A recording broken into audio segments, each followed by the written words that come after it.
Hey everybody, how are you guys doing? I'm Eric Gerlach, and this is a talk on logic. What is logic, and why talk to anyone? Seriously, in this economy? So, this is a talk that I arranged a while ago. I wrote this out a year or two ago, and have been working on this since. And since then, I've had some other insights and interesting things.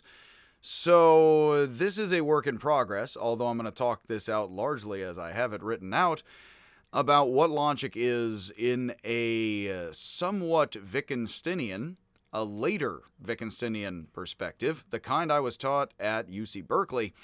But I also mix and match that with many different sorts of philosophy I teach, and I have increasingly been lecturing and studying a lot about Taoism and Zen Buddhism. And there is a lot in many different cultures of using logic and words in many different ways, and I happen to like mixing and matching a lot of different thinking, particularly a lot of Buddhism and Wittgenstein, which I think is very valuable and shows us in very simple ways simple things about life and thought and how we talk and reason. So I'm going to slowly talk through this talk, and I'm going to explain what logic is and isn't in a talk or two or three, and then I will make those as videos, and they may or may not line up with the notes entirely. I do, of course, go on tangents. I am going to try to explain what I love and like a lot about talk and hate. Of course, have you ever met people? What I love and hate about human reasoning and talking, and what role talking plays in thought, and how logical thought is, isn't, or should be. You may have noticed that there's a lot of reasoning people, and not all of them are that reasonable. So is that logic or strategy or not? Well, what is logic and what is thought? I have very simple Wittgensteinian answers to what thought is and what logic is. They don't fully answer everything forever, but they are such simple answers and really have to do with a Wittgensteinian kind of Buddhistic orientation towards the world, which would show you very much about logic and thought from a common sense, pragmatic, very much American pragmatism point of view. Also, Wittgenstein does say, am I a pragmatist? Yeah, I guess I'm a pragmatist. I don't really want to be, in one place in his notebooks. And we'll have lots of length to talk that out and why that is. But because I am doing a lot of work on Lewis Carroll and humor and Wittgenstein and Poe's detective stories, I want to talk about logic more popularly, what logic and thought are, and I think there are very valuable, simple things we can learn, all of us, that allow us to talk and philosophize if you need more syllables. But simple, common talk is best. That is the common language movement, supposedly, of analytic philosophy, the one part of analytic philosophy I truly like. And yet, everybody, including analytic philosophers, continental folks, yeesh, talk in very complicated ways, and a lot of people don't know a lot of philosophy. So, what I'm going to do, and this is why I do find this valuable, and I love this stuff if I take too many flights of reasoning or go into too many jokes and tangents, I do think it can be simply stated in simple terms what thought is, what logic is, and how logical thought is, but that, of course, doesn't explain fully the human mind, what we should do next week with politics. It doesn't. But it does clarify a lot of how we could use common words to talk about thought and logic, which, of course, would have everything to do with how thought and logic are themselves composed of simple and then complicated words. Of course, any complicated words is composed of simple syllables all slung together. And of course, if we look into the history of any complicated word, it's usually French. By that way, I mean it's complicated in history. So, what is logic? How logical are we? Or are the ways we talk or think? Do you know any logical, rational people personally? I don't know any myself. And unfortunately, I have even German scientists in my family, one or too many, which is a difficult hereditary condition. I have to say, it is interesting to be a white American and be like, yeah, my family's German, ha, that means what? Which is very much the process of World War I and World War II in recent history. So a lot of Americans are quite Germanic, have a lot of German last names like myself, and how German are you? Well, you're white American, plenty. That is a whole historical condition. And I like German thought a lot, and then we can also know history plenty, and we can know all of that as Americans and all of that very well, simply, complexly as we like, and I can't stop you. So, None of, thankfully, my family's ever been that infamous in history, just in my family. I originally wanted to be a psychologist, like my grandfather, who was himself a smart, but let's just say difficult person, which when I was a very small child, I saw a lot of religion and I thought, well, that's interesting. I'm not sure about all of that. And I definitely saw a lot of psychology, some, and I knew that there were decent psychologists in my family, not decent people, just decent psychologists. And having a family that was never, the worst or the abusive the way I, unfortunately, in working with people and lives, know that people can be. Definitely, I saw people who are smart and accomplished, but definitely are not logical. I think a lot of people who are privileged grow up like that, where you are told there's logic, possibly in math, possibly in science, sometimes told it's in human behavior. Depends how often you hang out with math. But people aren't that logical, and you're told that there is logic. Well, this is very much a class about all of that. In fact, when I got to UC Berkeley, I said, hey, I may as well take a logic class. It was actually one of the classes I can proudly say I completely aced. I was surprised. It must have been on a curve, I must say, and my classmates must have not been so, peaking that week. But for me, formal logic was Sudoku. I knocked it out. It was one of the only A pluses I got in college on my transcript. I can tell you, it's sad because I wish I got others. I didn't. That was the one I got. And for me, formal logic is Sudoku, and I don't really use it in life. And I wondered, okay, how does that work, and how logical are people? And until this talk, I have been thinking a lot about what is logic and reasoning, and I have, for the past 14 years now, been teaching at Berkeley City College. And for the past, year plus, I've been having some cats who hopefully adorn, the apartment. I've been talking about logic with a lot of people for a long time, and I really like multiculturalism and Indian and Chinese and Greek logic and how similar and human all that is. Please watch those talks, some of which are already in this playlist, or a series of videos on my channel. But this is very much about what can we say about human beings and how logical they are or should be, and what's the history of those ideas if human beings all around you are not that logical. And if they are and aren't, and what is that? Now, there are many ideas, and this is more of a history of those ideas class, and then we learn the basics of formal logic as we do that. And I think that is most instructive in helping the average person understand a lot about logic, thought, and philosophy, and where philosophy is right now, and how it can teach you real things about life, and smart, in fact, genius things about life that you can use. But unfortunately, as Wittgenstein himself thought, it does get bogged down, and people don't do it all that great, because everything is hard, And also, it's hard to talk about talking and think about thinking. I read long ago in a cartoon intro philosophy book, many people say philosophy is talking about talking and thinking about thinking. So not only is thinking about thinking philosophy, but how would you think a lot or mention that to others? Well, you could draw them gigantic murals, if you're Diego Rivera or not so Rockefeller. But you could, at the same time, of course, just spout words through the air, which are free. Art supplies, or mural space, take some time and money and licensing fees. Words, you can just be around a campfire and spit them out. So at some point, human beings all around the world, and it's hard to know when in oral cultures, started arguing back and forth about talking about talking. I will, again, circle back here to the structure of the notes. So how can religion, science, or politics, or any large group of people be logical the way powerful cultures and institutions continuously say that they are, if most of us individuals most of us individuals struggle to talk to each other, our family, friends, and perfect strangers? Throughout history, famous sages have said that many talk and think, but few do either well. So, neither well. If so, how would they know? And why would we keep listening to them? This is one of the things, is there are backs and forths of dogmatism and skepticism in human thought. I do follow Hegel a bit that way, although I'm not so Hegelian.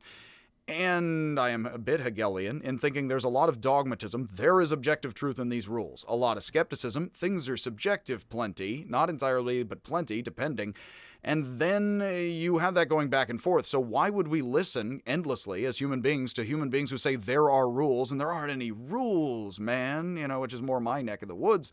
Why would they go back and forth and back and forth and back and forth, which is something like politics? Hegel says that's the French Revolution, that's politics, that's trends of art, that's everything. That's science, paradigm shifts. He doesn't say that. That's Thomas Kuhn. That's everything in life. Evolution. Back and forth and back and forth and back and forth, pivot and knot. So why do we keep listening to people then who are like, there are rules dogmatically, and there are no rules? Like, why would we need to go through these processes? What would that be doing larger in this and that many cultures that are written down as great traditions of philosophy, logic, and thought? And I don't stand alone in saying the Indians and Chinese have logicians, and which is popular very much in print, especially since the 60s, and then saying those logicians are and are not like the Greeks in complicated ways. We still pay very little attention to that.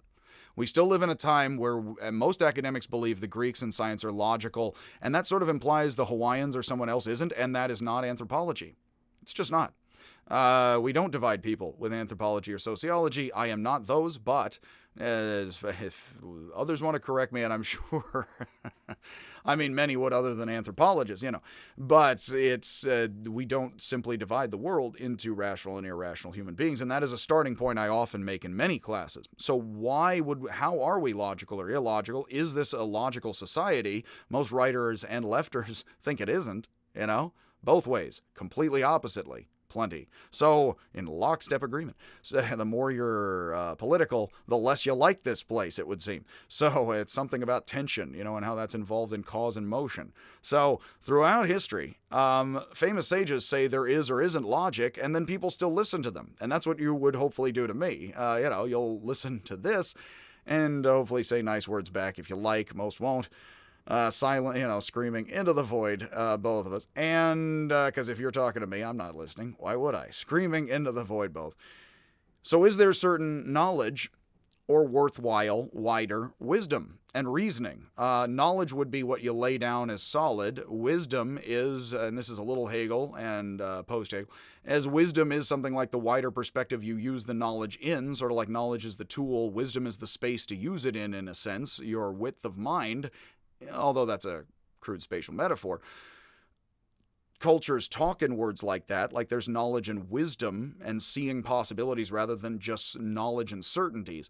So if we are doing this, and I do think some thinkers lean one way, others the other in their time and space, and that's very Hegel, and that's very social thought. In fact, the social sciences are informed by Hegel and many other German thinkers, or ideas are still popular and then subsumed into different theories today.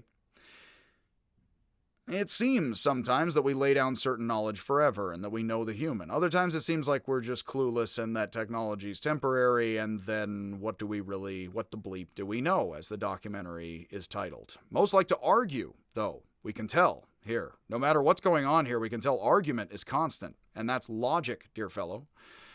That is argumentation, and words are used, again, much more than murals, to parse out reasoning and to go through your head. Unless you are the kind of person who not just imagines many amazing things, but actually keeps track of your thinking in images as images, I would be, well, not only impressed, I might be horrified, depending. You would definitely have trouble, again, working the words with others, but hey, takes all types, and you'd have trouble telling us about it. So many like to argue, and we disagree back and forth with others. Logic has a long, complicated history, and we're going to talk through and, of course, simplify and leave open a bunch of that at length throughout many talks. And again, please listen to my talks already on Indian and Chinese logic, and then I am going to be talking out a bit more of the Aristotle, because I'm going to be working Aristotle into Lewis Carroll a lot this semester. So if logic is talking things out, saying what can be said, as they say, then what is talking what out to what extent? Now, a pragmatist would just simply say, and I do like American pragmatism, well, we talk it out to whatever extent we do. Positivism and people who like more objective truth don't think that's true because it isn't just how we use it, it is what is, and this is part of the back and forth. And I would say rather than try to say which one am I exclusively, you would be both all the time, but then you would find your positions and your arguments and your beliefs leaning in different ways, often, Nietzsche would say always, against others. Like you would be pushing belief one way against a bunch of jerks who happen to be equal human beings who are foolish enough to be pushing back the opposite way every time. It's almost like if we need to push, there's counter push. I don't know why. It's just like that when we got there. Every single time people are like, join in the tug of war. You're like, well, okay, because this is perfectly objective and one-sided, right? So in logic, you basically have, of course, very much thinkers, many throughout human history, regardless of what this or that logician tell you, who have said logic is subjective practices, and then you have objective rules. Which is that? How much is an easy way of saying it. Many different cultures have argued something like that.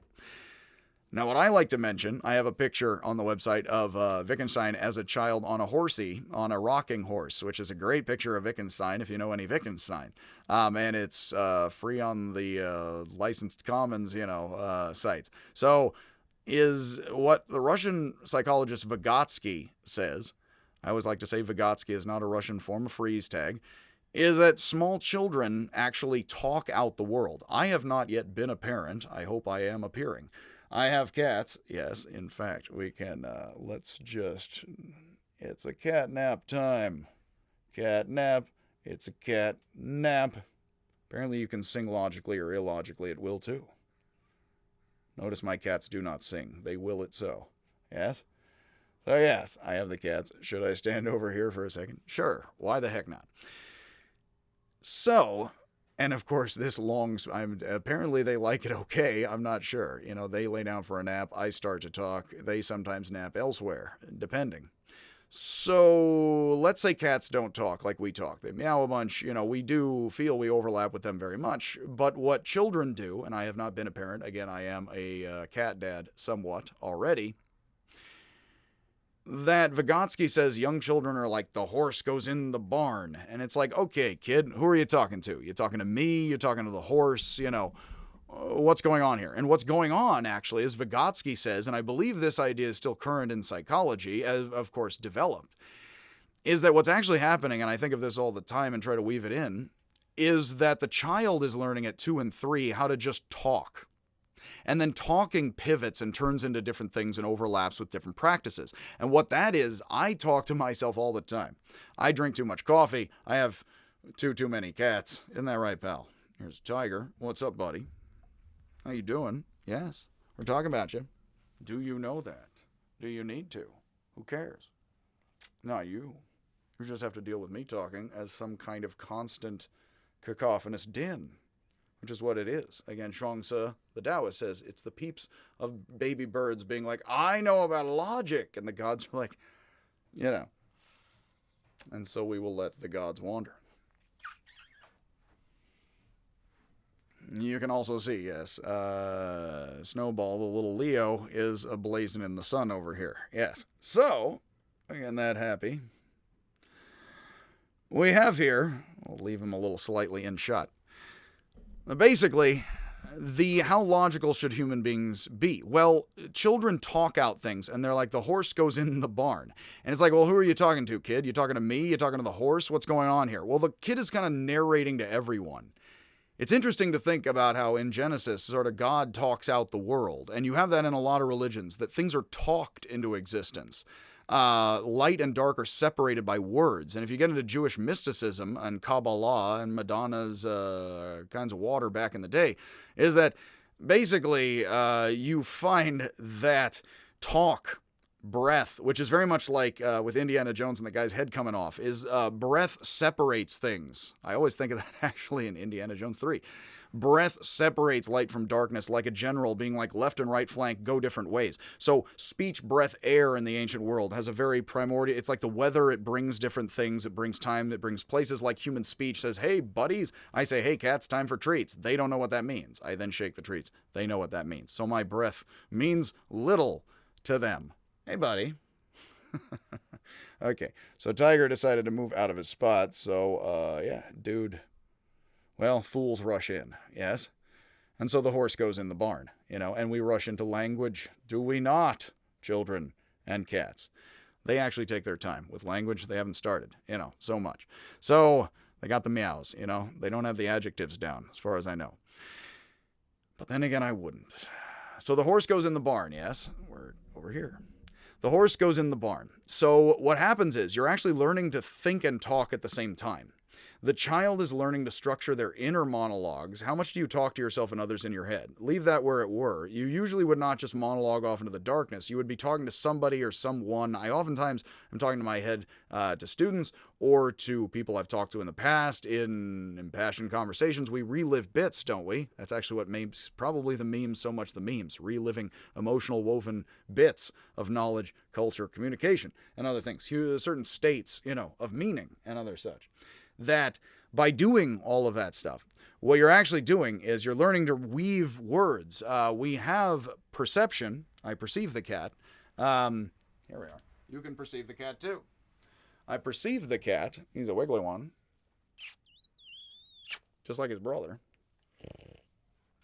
I'm a wiggly one too. I have to wiggle indoors nowadays.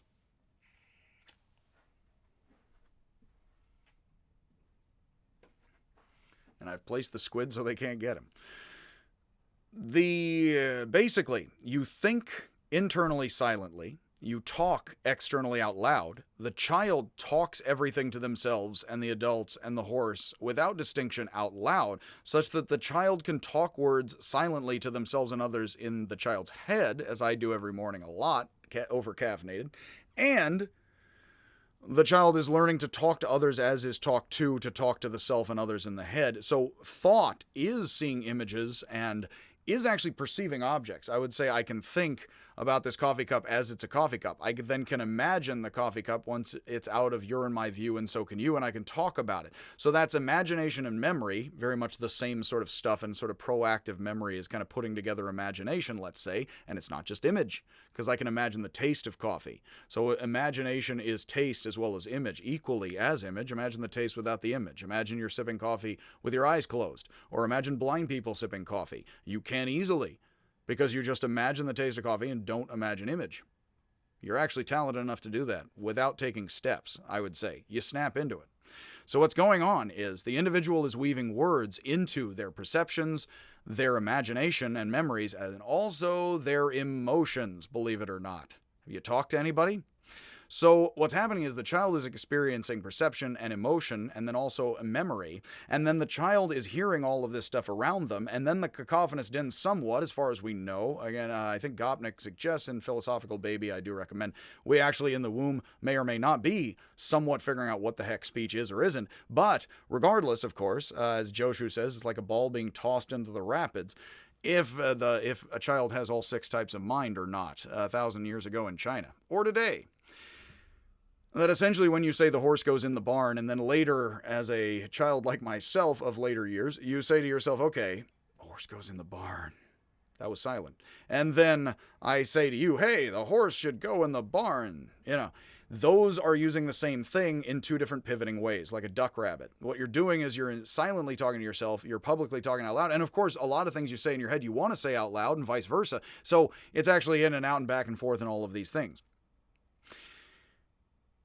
So essentially, we talk out loud and then learn to pivot that silently into the head, and then it also overlaps with outside. This is also why Wittgenstein is very much a behaviorist, but it's not that there were zombies without an inside. It's actually the inside is very much the outside, and the outside is very much the inside. We are in circuit. So, in many ways, all of what I just said, and of course, hopefully I said that decently, simply, we have perception, the cup. We imagine things, the memory of the cup and how the coffee tastes even when I'm not tasting it, and it's right here. Then what I also have is, we have memories, perception, emotions. I am into the coffee or not. I would not raise it up as an example or take sips of coffee unless I was doing anything with my focus of attention or any action or what's ever occupying me or my mind inside or outside in this thing. I think about a cup of coffee and then I get one, and it's not really inside or outside either time. Like the coffee is inside and outside both, I can assure you.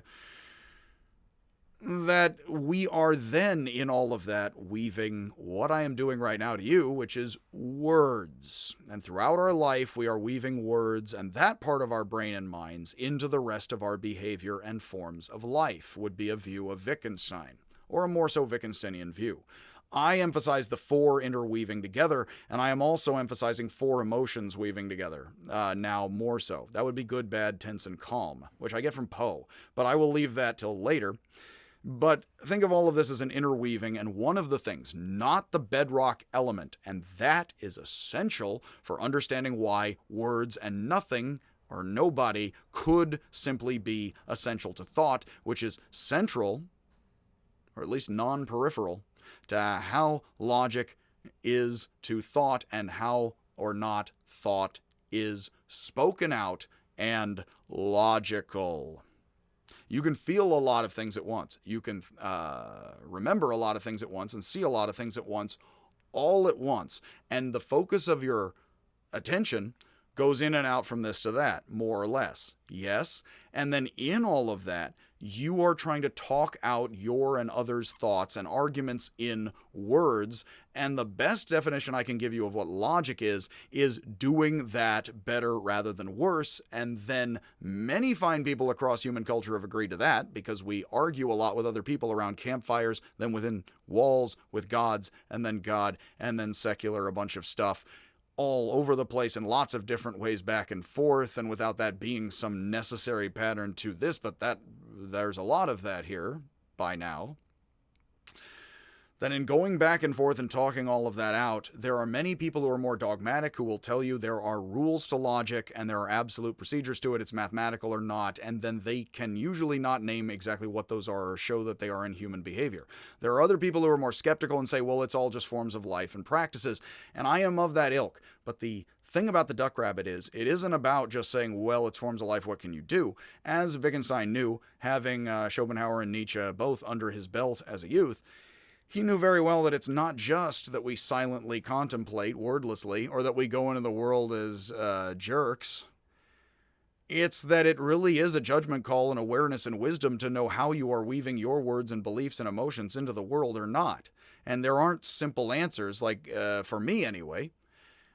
And later, in his later thinking, Wittgenstein believed very much this is all forms of life, including these words, the forms of English, the argument, the logic class. These are all language forms that I'm using and you're using that are interwoven in my emotions, inseparably, interwoven in this coffee cup, into the practices of labor that did or didn't make this coffee cup, into everything. Without you and I being able to stop it and us feeling so much about it that we can't help our minds being there all tangled together. So even as we lean apart and think violently even opposite, you're not going to be able to remove your mind from this whole problem, which means how much thought is talked out entirely and logical and woven together well with words is constantly and still, over all this time, very much an issue. For the Brits. Not for me, though. I'm Californian.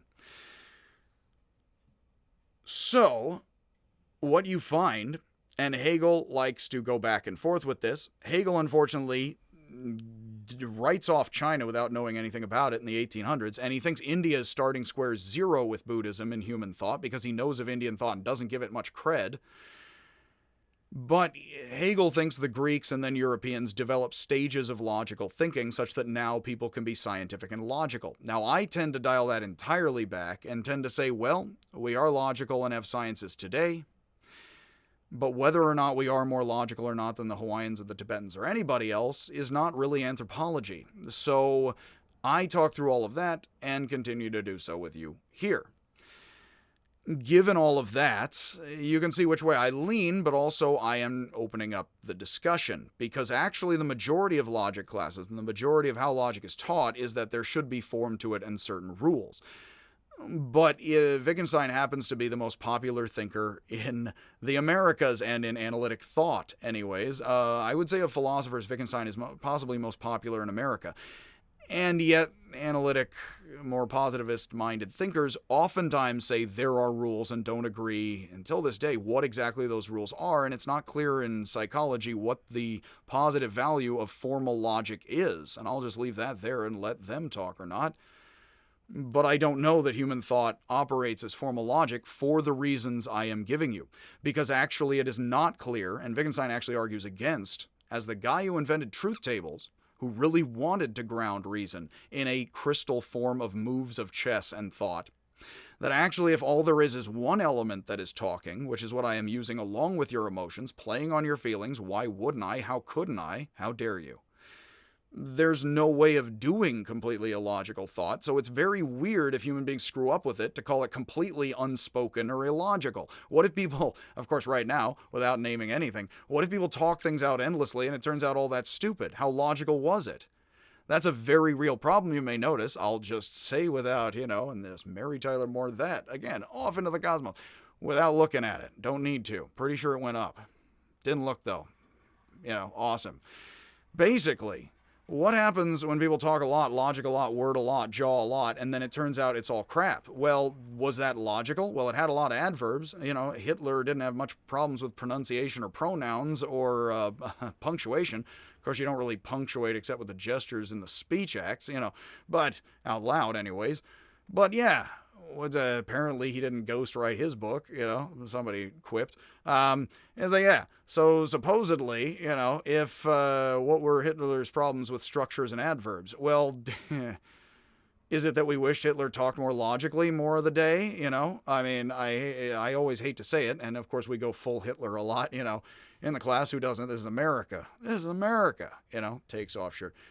Is it, well, okay, what happens if Hitler and the SS, goose stepped to Anne Frank's house with fewer efficient, German steps than the Jehovah's Witness? Okay, so the SS are logical, right? Oh, they're logical and unethical? See, all of this sounds weird, and there's actual feelings and reasons one could simply describe why it sounds weird to say the SS is or isn't logical.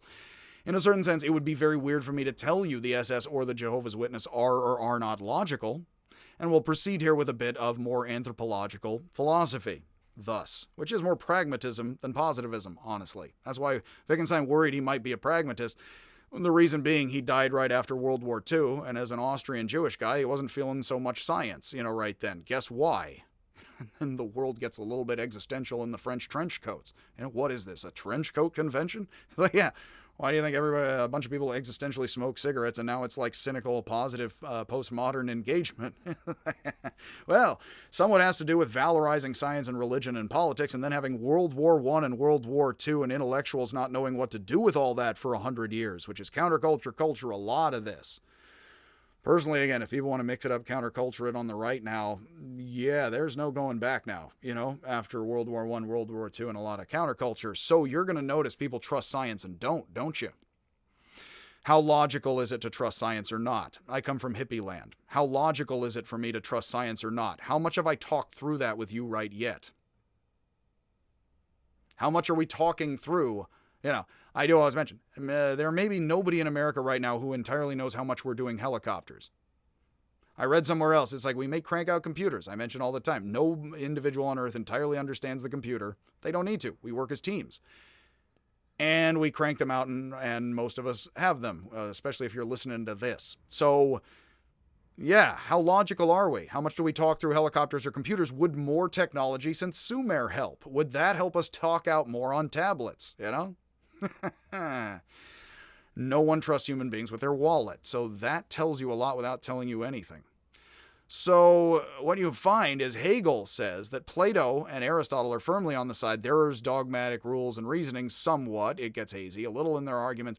But then Heraclitus, my favorite German philosopher, says, now there's human perspective and we're all basically fancy apes jabbering a lot. That may seem clear, in this day and age. But at the same time, this is the back and forth. Hegel says, well, the Indians did nothing. He doesn't really know of the Chinese. And then he says, so the back and forth here, positive, negative, arrives at us Germans, and thus we know German Lutheranism is the final form of culture. Again, as joke like on South Park, the final answer was Mormons. All the rest of you can go home. It turns out the final form of culture in the 1800s, and then how did anything get here, is German Lutheranism, and because that's evolution, as Hegel sort of says, wouldn't have said that word so much, but basically before, Darwin, because that's stage to stage to stage process of time. So now we're German Lutheranism, hooray.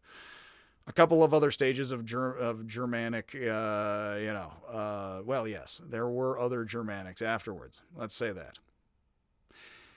So while some, not Plato or Aristotle, but again others, claim the Greeks were the first to speak logically or think rationally, anthropologists who study and live with tribal people, like Malinowski, did in the early 1900s. And we have actually it's the 1900s when a lot of people are like, whoa, anthropology tells us how human all of these people are, plenty, of course, continuously. Which I am very much in debt to because I come from a more somewhat anthropological, somewhat more post-60s perspective, and that is at issue right now very much, you will notice, in our culture. And so anthropologists have been saying, and I like that, I am a bit lefty-leaning, that, well, we actually see everybody's kind of logical, and then there's cultural states of doing this or those practices, regardless of how you or I want to value judge this or that, or say Thoth is superstitious. Really, the way human beings operate is not they know Thoth is or isn't real, they operate as best they can, and they argue with each other about it. I have to say, if you are convinced that, say, science or this culture is where people argue, no, we solidly argue everywhere, and then we do or don't like that very much. And that is much, unfortunately, this does always remind me of people saying Chinese people look alike, because if you don't know Chinese people, yes. If you do, then no, because you would see differences, and that is unfortunately psychology, as well as kind of racist. So it's the same with actually thinking. If you know Greek thinking, you'd think the Greek thinkers are all individuals, in a not very individualist time compared to today. And then if you know Chinese thinking, you'll know there's a lot of individual Chinese thinkers who praise individual thoughts as, wow, that's genius. And you won't think, oh, Chinese people all think lockstep, but that would be how you think very much. So we do and don't study Chinese thought, don't study much Indian thought, and people really don't know how much the Greeks do or don't talk it all out logically. And yet you will hear people say they're the birth of science, not Persia or Egypt, because they talked logically a lot. Well, as a guy who likes teaching Greek philosophy, there are some famous philosophers who talk a lot and have some famous ideas. And they're not alone, that's the way it is. And I am looking through Hawaiian folk legends and saying, whoa, that is a strange idea in that legend.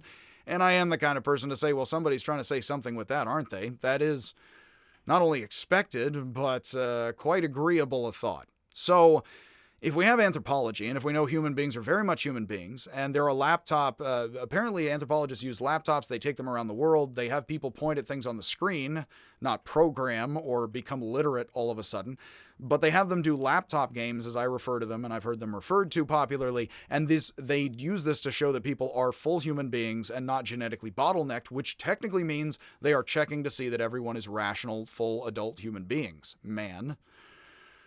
The word man, which I use a lot, is a word that especially becomes popular inter-ethnically and group-wise in America in order to designate you're not a boy, you're a boy to men and man, which I drop all the time into speech, validating full adulthood to people. Why? Yes, all of that is history, apparently. So, it's still here. So, if the human brain is well over 100,000 years old, I have a family friend who is placed in a department when I tell him the world is 100,000, the brain. If I tell him the world's 100,000 years old, he laughs at me. I don't tell him that thus. If I tell him the brain is 100,000 years old, he says 200,000, and then he has actually tried to argue with me that science is logical, and I push backwards thus. And I always do, doesn't matter. Again, like the Buddha smiles on everyone, no matter what kind of a jerk you are. Honestly, arguing about how science is and isn't human, it does not change whether we're talking about art or who the heck I'm talking to. Because I can actually pivot off that real easy, and so can you. The thing is that people could use words well or emotions well with science or literacy just isn't a thing. And if 100,000 years is how old 200,000 is the brain, 150 I've heard is nice and safe. If that is true, then human beings read emotions before they ever read text. They read faces and read other people's intentions before they ever read anything like symbols. And then there's art, and then far later there's literacy, and possibly around then math words, like 1, 2, and 3, and 4, and anything like specialized practices requiring them. Could be earlier. I'm going to put math right around literacy, possibly a little before. I'm actually doing that increasingly and doing that on purpose and thinking to suggest that the majority of human thinking and logic, just like the majority of everything I've said to you so far, has not involved quantities. It has involved pieces and points of reasoning, but I haven't been quantitative at all. How much have you been? How many sentences did I say? How many points? Do you need to keep track of how many points I'm saying? Hopefully I'm making an overall point. Should I make 2 or 3?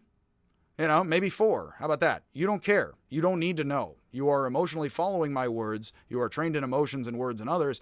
And then how much is what I have just said logical? I am taking a bit of flights and tangents. But am I staying on point or not? And how well am I talking this out? That would be logic. How quantitative or formal is this? Should I dress up? You know what I mean? I do like black t-shirts. It is the formal attire of cynical philosophy people, It's again, Judith Butler and Zizek, and and others.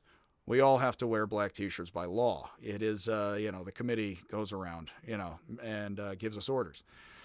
So, the ancient Greeks, though, of course, if we're talking logical, somebody will be like, but wait. The word logos, of course, is very much Greek for something like speaking. And when the Greeks use the word logos and for words like word and worden and speaking, which is where we will leave that very much in the interrelated words, the word logos does not just mean word or talk. It means something like, at the time, and you can see this in China as well, word means something like concept or thought, because they sort of are not simpler in thinking. I don't want to say simpler in reasoning, but we have fancier words like concept. And then I'm like, what is that? You're like, I don't know. Well, I do a little with Wittgenstein a bit. It's something like talking things out with yourself and others. So what is conception? Well, it's seeing things, hearing things, talking things. With Wittgenstein, you can actually empty out anything like unconscious concepts completely and put it all on the surface in behavioristic, sort of behavioristic present, what you can see and hear all around you, rather than inner chambers of complicated concepts. There's neurons a-buzzing. There need not be subconscious concepts at all. It's very anti-Freud on purpose, being behavioristic rather than psychoanalytic. I will get all into that. But basically, if we have been human beings for 100,000 years at least, then that means most of your logic and most of your reasoning, which you and I were doing around campfires, and then I am doing at you, and in a sense that I feel there's this and that, you can feel in my talking pushback, I'm saying different points of view. All of that is older than mathematics. Should be if number words come along. Don't Sleep, There Are Snakes is a great book. If math comes recently to the human brain and life with specialized practices, Brouwer, honestly, as an intuitionist, sounds like a full-on Marxist. He's like, and then the people are going to seize math, man, because it's been used on people the whole time, and that's all it's for. It's like, whether or not you like the system and the man, yeah, that's math. It need not have come so much before, like with the Piraha, who have bows and arrows and don't have number words, because you get more arrows or less, which is quantitative, but not enumerated. And before you have words like 2, 3, and 5, can you think in olive green or 2 or 3 or 5? Is a good problem right here. Some say math is basic to the brain. Perhaps the things we reweave together as math are basic to the brain. It would be weird for math to hang out for a while and not express itself, though, at all. Why would the brain, what sort of strange non-Lamarckianness is that? The brain does stuff and then sits on it for a long time, in ways we do not know if it's expressed. But that all said, again, I think that actually gets into the areas of thought I find most interesting, which here we mean have not been talked out much and are ready present in life, but have not been much talked through or put in print. Nor is this. So are all human beings logical? Who or what gets to be logical? And I don't mean that just cynically, there's no such thing as logic, it's all just prejudice. But yes and no. Animals, children, women, ethnic minorities, scientific institutions, corporate persons, mathematical equations. Are mathematical equations themselves logical? You hear that a lot. Do they really care? I follow Wittgenstein in saying that, and thinking that we can only say how logical others are insofar as they live as we do. So how much do equations live as you do? I mean, you live with them. Wittgenstein says if we did math on plexiglass cubes, math might be entirely different. We'd snap children into that. And then maybe with losing the tip and fair wage, labor practices, all that, just we don't do math so much anymore. And be careful thinking that I'm saying let's all be illogical, because I didn't say let's lose reasoning. I said what happens if quantities somewhat as they were before and with the snakes go the way of the dodo and we live well. How quantitative is that? We don't know. At least not right now, How many minutes do I have? So we can judge anyone we like or not. One of the things I say in my classes, I throw open broadly the history of human thought, yes. Different, it's a tribe of strange speaking people that I'm a part of, clearly. We can judge people how we want to. You are in your head judging people how you want to or not. I cannot stop that. If the world's full of prejudice and judgment and all of that, well, you can work on that as you want, but you're not stopping it right this moment. So you are going to judge people all kinds of ways. I know your head snaps into it, and I can't stop it. So, if that's said, then what you do, of course, is you lay it out on the table and talk slowly over it, calmly and sweetly, and then people do see things they're tense about or they don't see and then can talk through that if they haven't talked through that a bit. Now, I do come from a bit hippie therapist land, and that is very much after Freud. Well, how do you feel about that? Not that your mother's a complex, which is a horrible thing to say to anyone. How do you feel about that? How do you feel about that? Because actually helping people talk through things and then hopefully paying attention and not doodling, obscene things a la Lebowski is, basically what a therapist should be doing is helping guide you rather than insisting you have a particular complex, and that's more the Gestalt-ish therapy of today. Gestalt-ish, not entirely categorically Gestalt, of course. And yes, as Reddit says, I don't know who Rorschach is, but why does he keep painting pictures of my parents fighting? By the way, that would be a contradiction. Your parents fighting, physically. Physical. But I do. No, you didn't. Sadite. It's a contradiction. So animals do communicate with sounds. They signal others. And they are related to us by degree, but we use words in complex ways, such that Wittgenstein thought a dog can expect someone to come soon, and he famously says, but a dog can't expect anyone Thursday. He says a dog can't expect its master Thursday. This would piss off PETA. I feel their emotions, differently arranged but my same, in the cosmos. So, on these vibes, yes, which I tune into at will. I tune in, and I drop out of that into this. If you and I judge that a dog has no use for Thursdays, which is pretty much what we're ballparking in others, I look at a tribe, I'm like, they don't have Thursdays, and I just sort of feel that out and keep going. There's Zen paintings of blind guys feeling their way over a bridge. How does that feel? How does it look? How does it look to them? Your brain does all of that, doesn't it? That's what the Zen screw with and things. So if we snap into Thursdays and the dogs and cats don't, my cats don't know what a Thursday is. They know when I stay home, which isn't most Thursdays. It could be and should be, but isn't. That it's quite ideal. It's nowhere, not even next Thursday. So by the word Thursday, of course, the dog can't do anything with the word Thursday. If we thought a dog or a cat had a bark or a meow that was something like Thursday, we would immediately begin thinking about how Thursdays are for dogs or cats.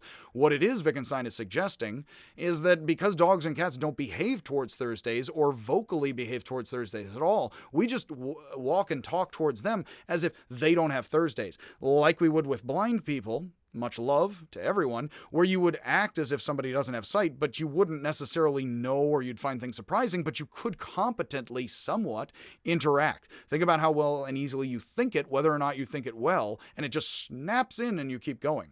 Wittgenstein is all about the colorblind a lot. Much love again to those who are colorblind, that we can pop in and out. Us and the colorblind alike, you and I and them, excluding them in my words, yes, of course, mental group hug again. It's all is forgiven. The basic cycles of emotion, through speech and all of that.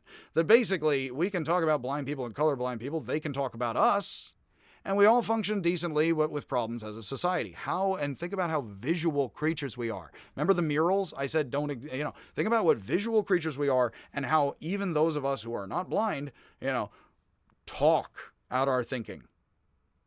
That itself would actually be a lot of not only sign language and all of that in the brain, but why it's actually not so hard to include blind people in society. It is, I'm sure, and I don't want to tell you struggles, but why it's not as hard as it could be, Because think if we were a visually oriented creature and we just like blind people had totally different adverbs.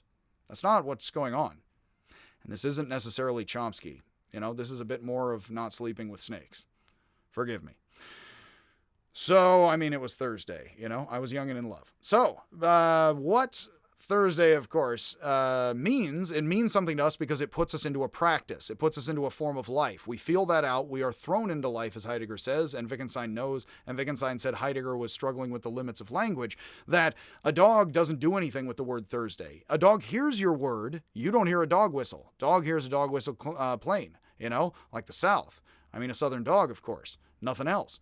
And as you do that, basically a dog doesn't interact with Thursday at all. The word, you do. A dog interacts on Thursday for you, but you, in a weird way, can know the dog doesn't have Thursdays at all as you interact with the dog. The mind is that simple and complex in interweaving several subjective perspectives together in order to create what you project and have as the objective perspective. Your mind interweaves all this. In fact, thinking would be making motions in it of what has already snapped. It snaps continuously, changes continuously the frame as it's referred to. Say more the objects in frame than an outer frame. But your mind is changing continuously such that you are snapped into frame, and we are changing the frame with each word as the objects in view, like an apple or a pear. That and in or audibly for this, or in text if you can then see it. Notice how we have eyes. We're visually dominant creatures, and actually, while we're watching faces for the emotions, oddly enough, and then feeling the emotions, all this woven together, you are hearing mostly words as you grow up, long before you can read. At least for your parents. So we do live, us political animals, according to Aristotle, in different cultures. But there are no cultures, according to anthropology, that do not use speaking and thinking to solve problems. I mean, what would that be, and where would they be right now? Under the ground. Which suggests humanity shares a common form of speaking and thinking. I do not mean an tongue. I mean a common loose form of life, which does include eating and drinking, and we could all become 3 red squares on the internet someday, or only some of us who can afford it. But your mind, regardless here, is snapping us into a frame, and me into the frame with you like that. It would, of course, putting down the coffee more, be like that, yes, which is one snap for your mind. That if your mind snaps you into these things, then your mind actually snaps you into anthropological people, which is the only way on YouTube you can go right now, watch Amazonians and think, and feel anything very much about it and feel competent about it, is because you've seen human beings and predicted what people will do before so many times that when you see tribal people, hopefully you do not say simply, you would say, well, and hopefully after post-60s anthropology, etc. So how much does human thought share an underlying form, or should it? And this is these are questions which, of course, I am bringing up, and I am running along. I am going to keep bringing these up, and then we will be fleshing more positions out on this in future lectures. I'm not going to solve it all now. I am giving you my unashamed angles, but we will talk out more of what these are as we go along. But young children often do not believe in what they can't see themselves, or in images, or what they can't touch or hear. And then what they can't, like Thomas the Train Engine, has to sort of live somewhere physically, like Santa Claus, who isn't real, I am sorry to report. Yes, I know I'm crushing your feelings right now. Don't listen to me. Listen to others on the internet. The Piraha tribe of the Amazon, this is the Don't Sleep There Are Snakes book from 2008, highly recommend. Along with Are We Born Racist, 2011. Those are good books about the kind of mentalities interwoven that I'm talking about. They don't cover it with my philosophy entirely, but they are making a lot of points that I find pragmatically very useful in all of this stuff. The Piraha tribe of the Amazon don't have a creation myth, don't have words for numbers or math. They have words for more and less. They survive without math. That possibly is the original state of humanity for most of our history. And if you say no, I have to shrug and say the weird thing here is we wouldn't have it written down or shown. And if you see notches on a tree, are those numbers or a symbol or what? I mean, we could have symbols before we have number words, so we symbolize a cow. That doesn't mean, and if you put 3 cows on something, does that mean you know or use the word 3? Or is that just you drew some cows? Some more than some other jerk because you're a more talented artist, or prolific at least, in pounds of product and ovaries, yes? Over easy as I will be, yes? And talk like Yoda, I will not. So if somebody is telling you about a jaguar they saw today, that's worth talking about, and they're decently logical in a nice piecemeal way every day. They're like, the jaguar went behind the tree, why don't you circle around to the left, which of course the Piraha could easily be capable of saying to you and I, and would be the kind of behavior if we see their words in translation and subtitles, like, oh, look, see? And we'd either expect or not very easily and snap in, oh, those are people. Regardless of what you want to say about reasoning IQ, lots of different fancier stuff. the basic, the basics, which we would see through and not really see very much if there are formal discrete pieces to it or not. I ultimately will argue with Wittgenstein it's a loose toolbox, which means sort of there are rules and pieces, but they have ragged, blurry edges. So there sort of are and are not pieces of logic is ultimately the answer I will decently give you. And you can find thinkers who will tell you better and worse about that, as I have already described, who will agree and disagree with that and will say more or less. So where am I meeting them in the middle? And where does Wittgenstein, who inspires that very much? So unlike the Pitaha, many human cultures that talk and trade with other tribes settle from nomadic hunting and village fishing into trade posts called walled cities. And in these cities, they develop systems of writing. Talk that isn't just talk, but written in stone, along with myths, maths, recipes, and histories. Writing brings texts that survive much longer than we do, than each of us do. So just as words refer to groups of 2, 3, and 4 things helps us do many, many things, words written down then, so we not only then have number words possibly before or with literacy, and very with literacy at the beginning, you then have written numbers and symbols and forms, and then algebraic equations thousands of years later, which are instrumental and essential to all of this, into calculus and the Latin, etc. So with all that, the cultures, the histories, the sagas, the legends, the religions, the sciences, and arts settle into traditions that remain oral. In fact, I'm talking this out more so to you, and it's less literal. That may become the way of the future if people like looking at faces again. I don't, I'm not looking at any U's, yes? So still spoken through the air, I kid. I kid because I love some of the time. Still spoken through the air.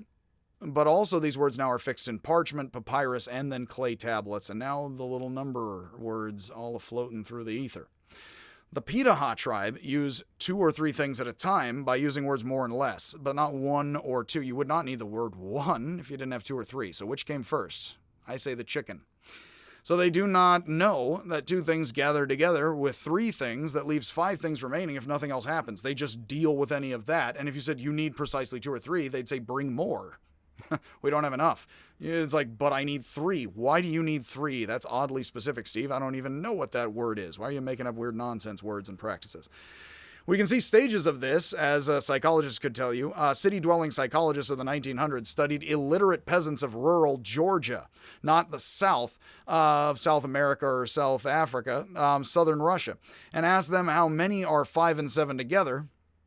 And they say it depends, because they can gather that many potatoes together. These folks know number words, but I don't know if 7 and 5 go together all the time. They don't in their lives. The funny thing is, unless you take math classes and you have paper a lot, 5 and 7 don't physically come together in your life a lot unless they can. Which, of course, like that's silly. They come onto paper easily. Well, they come onto, they work out on paper easily.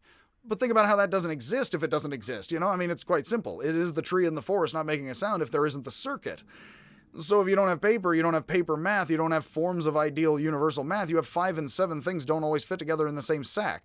In Russia, as I said, I like herding cats. Heard that a bit. As far as can I fit 7 and 5 cats in a wheelbarrow? I never can get that. So that problem's useless. And you say, no, just what is the number? They're like, I don't even know who you are. What is this? You're coming up to me asking me what things are. It's like if I ask you, what are cats all together with dogs? Dogs and cats living together. What happens if you add cats with dogs, people? It's like, well, sometimes I don't know. Is that a perfect equation of any kind? No. So if somebody says 2 and 3 all the time, if you don't take math classes, you know what 2 and 3 are. How does that add up? Where? In the metaphysics? In the ether? Where? Supposedly positivism and pragmatism in American thought have both gotten over metaphysics, and you'll still hear people say there's 3 itself here somewhere. What Wittgenstein will say quite confidently is there never has to be a single instant in human history where 3 itself has to be anywhere. But we'll get to that with more Wittgenstein. I don't know. Where have you ever seen, think about it, or listen very carefully to what you see. Where do you see 3? Where do you hear it? I say 3. Where do you hear it? From me or some other jerk. I didn't invent this word. I blame everyone else for my problems. So what these folks see, of course, is the Georgians and rural peasants here and there they don't know what 5 plus 7 is, but they know what 5 and 7 is sometimes, because they gather it together and then you can count it out more or less. Like, you don't need to always count it out. Why? You got it together, then you kind of, oh, wait, there's missing Y. It's like, but you don't always, when do you always anything? But you have the paper or the computers, it can keep it, in a certain sense, and then you glance at it again, it is, or at least seems, no paper is permanent. The paper books are printed on now is almost designed to disintegrate in 50 years, and that's not intentional evil. That's somewhat recycling. But parchment is going to last a lot longer than current printed books. Sheepskin, I mean, the moolah, yeah. So after many math classes and being rewarded, ding, Pavlov's dog, like, oh, I did that correctly. Now math firmly exists in math classes and elsewhere in your life, and if you add up things wrong, people get angry at you, I've found. But if they're timeless fixed ideals, I mean, well, then they don't get angry. They don't have problems. They always work perfectly, unlike basic arithmetic, which could always get screwed up royal, like cats in a wheelbarrow always are. I've never been to Georgia. I'm sure it's a real peach. This is, again, math is always in the real world for Wittgenstein, so Platonic mathematicians would just simply be on some kind of Alpha Centauri, I suppose, and I hope they are happy there. Usually they don't seem it. Psychologists also found Georgians had trouble with logical syllogisms, which, of course, here, Aristotle is looking for forms of thought and reasoning. And some are like, oh, Aristotle invented those, now we have them. Well, what you will actually notice in practice, and I will teach you Aristotle's syllogisms, and then the formal variants of those, which are then Boolean and then modern formal logic. That is this class. But if Aristotle's syllogisms are loose, he says that and says you kind of need perfect knowledge of A to B to C if you need that, and there are no perfect groups of anything. Then if the Georgians are like, well, sometimes this syllogism, but not, you can see the wonderful open issue. But sometimes the syllogism are not for us and the Georgians. If you say all A or B, all B or C, yes, C, and I find that wrong because there's counterexamples, I'm thinking like the Georgians here. No, you can't add that many cats in the wheelbarrow. Those examples don't go together, pal, even though they click in your reasoning, they're not clicking in mine. So if that's true, how logical are you to you and how logical are you to me? And what endless tussles this has with few resources. So all of that, again, has been talked out. We figured it out last week. It's all done now. You just didn't hear of it because you're a jerk. That's all I'm saying to you. So Georgians here, when Georgians are asked, all people who live in Moravia are married, and Kemu is not married. What's wrong with her? So does she live in Monrovia? You know what's coming here. A little bit of misogyny. Many say yes, and not everyone in Moravia is married, so Kemu could live there, contradicting what they are told by scientists. It's like, well, there's counterexamples. So, I mean, Kemu, and it wasn't that misogynistic, but it's like, Kemu, she should get married, have children. What's her problem? But I mean, it's like, well, not everyone. What's wrong with her? It's like, well, that's logic. I mean, that's reasoning. Is that ill reasoning because it's emotional? What if your reasoning is an emotional jerk? So yeah, Kemu, it's like she doesn't fit in as a counterexample. Is that irrational to understand? I would say no, it's pragmatic human reasoning. So where's the formalities? Well, we know they're not Southern, it's not Georgians rurally. So, unless it fell off the back of a truck, in form. So they don't understand that math problems don't work like the real world, for some reason. Where the information you are told, and also numbers and money, works like the real world, or it doesn't if it doesn't want to, does it? Where are the rules? That authorities can change or be wrong or at worst lie or just chuck the system backwards if they feel like it. And it's like, okay, I thought there were rules to math and economics. Not since Microsoft. Not since you can pirate a car, wouldn't you? I mean, because actually Apple's, as far as they are not the hardware but the software, are free now. Which isn't like growing apples anymore. No one saw that coming. Thanks for no rules of economics turning even fewer ones or possibly more. Depends how complicated we get. When asked in the far north, all bears are white, and Novoya Zemlya is in the far north. It's a solid name. So what color are the bears there? The interviewer was scolded by one of Georgians, saying, you should ask the people who have been and see them there. We always speak of what we can see. We always speak of what we can see. So if I always speak of what I can see as a Georgian, do I know that 2 + 3 apricots always equals 5 if passage of time and a bunch of these Georgians? No, I don't. If I tell you I put 3 apricots on the table, I put 2 apricots on the table, how long ago was that? Is the next answer. But math always adds up. It does reasonably. In context and case and lockbox, which is physical and temporal. Yeah? I possibly will get tempura. Not important. I'm a bit hungry here, so I should finish out the talk, And I will break this into further talks as needed. Again, I want to talk through this stuff slowly, at a rapid pace, covering it very manically, but over a long course of time, so it can slowly layer no matter how it is paced by me. Because as we talk this stuff out, these are the pieces of Wittgenstein that I become very fascinated with, and I think you can see this in pretty much everything you do and say and speak, or hear. When asked, all people who own houses pay house taxes, and Boehme does not pay a house tax, so does he own a house?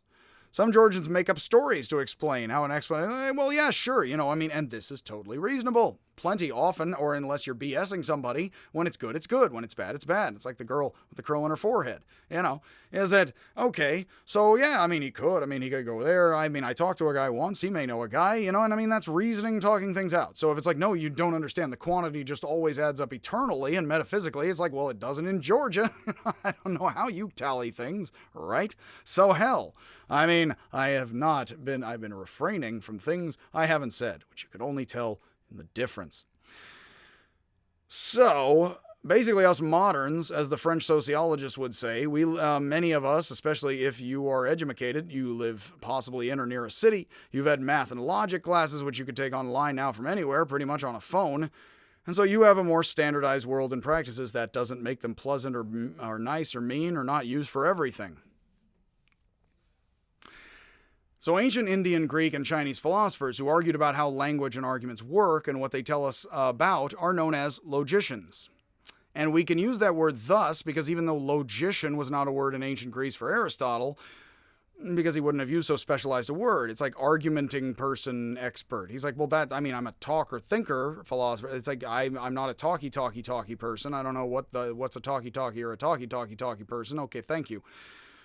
That there were logicians, we can say, of India and China, grammarians sometimes instead of India. The lawyers who are the school of names are sometimes known as grammarians in order to sort of refer to them as logicians, but not in print. It is more common now to refer to Indian and Chinese and Greek logicians, of people who talk about argument, structure of thought in ways that I am, here particularly in this class.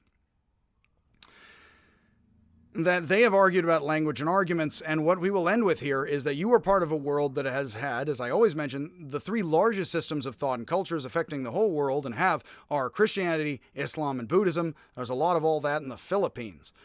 So, given that is a lot of Indian, Greek, and Chinese logic for thousands of years, how does it behave? Well, it resolves itself, talks itself out, such that now we have secular Tuesdays that make sense to everyone.